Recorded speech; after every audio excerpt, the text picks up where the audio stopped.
বছর আগেই এই সংস্কারের কথা ভেবে তিনি 31 দফা কিন্তু দিয়েছেন। কারণ এই ফ্যাসিস্ট হাসিনা সরকার বাংলাদেশের প্রতিটি প্রতিষ্ঠান ধ্বংস করে দিয়েছে। বাংলাদেশের শিক্ষা ব্যবস্থা, স্বাস্থ্য সেবা, কৃষিখাত,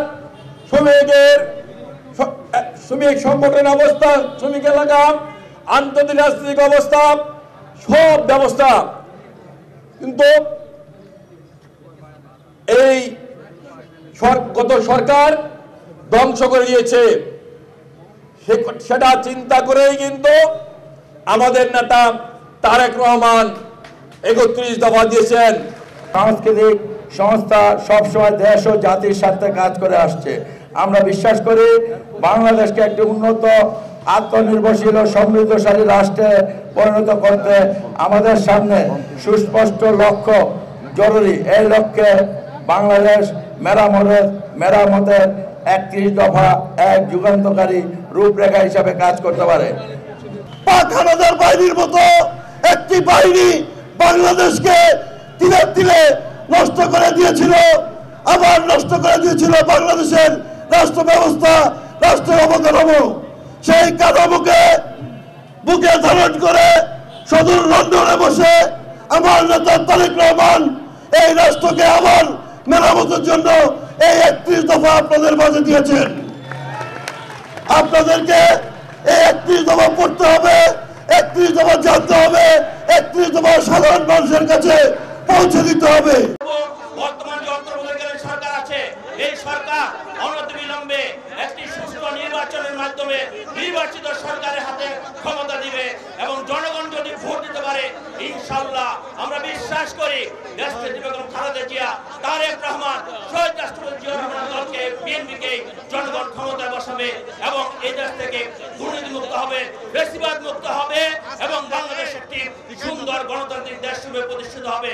সর্বশেষ আমি বারবার যে কথাটা বলি, তারেক রহমান যে বক্তব্যগুলো দিচ্ছে, আমরা যারা নেতাকর্মী আছি, আমরা যদি সেগুলো অ্যানালিসিস করি, আমরা যদি সেগুলো মনে রাখি, ইনশাআল্লাহ সেইভাবে যদি আমরা কাজ করি, বাংলাদেশে কোনো সমস্যা থাকবে না। তাই আমি অনুরোধ করব, আমরা সকলে মিলে আমাদের প্রিয় নেতার বক্তব্য শুনবো এবং সেই অনুযায়ী চলবো। সকলকে ধন্যবাদ। আল্লাহ হাফেজ। বাংলাদেশ জিন্দাবাদ। জুলাই আগস্টে গত 17 বছরের যে আন্দোলনের সফলতা, আন্দোলনের ফসল হিসেবে বিএনপির ভারপ্রাপ্ত চেয়ারম্যান জনাব তারেক রহমানের যে ডাক ছিল, এক দফা দাবি ছিল। এক দফা দাবি কি ছিল? স্বৈরাচার শেখ হাসিনার পতন। সেই পতনকে নিশ্চিত করার জন্য বাংলাদেশের ছাত্র জনতা রাজপথে নেমে ঐক্যবদ্ধভাবে এই স্বৈরাচার শেখ হাসিনার পতনকে নিশ্চিত করেছিল। 5ই আগস্টের পরে আমরা গত 17 বছর যখন আন্দোলন করেছি, সংগ্রাম করেছি, আমাদের যারা সাচ্চা সত্যিকারের নেতাকর্মী তারা সকলেই রাজপথে ছিল। আজকে 5ই আগস্টের পরে আমরা অনেক নতুন নতুন মুখ দেখছি না ভাই? আজকে শেষ পর্যন্ত কিন্তু দেখবো আমি যে কে কে থাকে। যারা থাকবে তারা হচ্ছে দলের সাচ্চা সত্যিকারের কর্মী, আর যারা আসবে আবার চলে যাবে তারা আমাদের দলের কেউ না।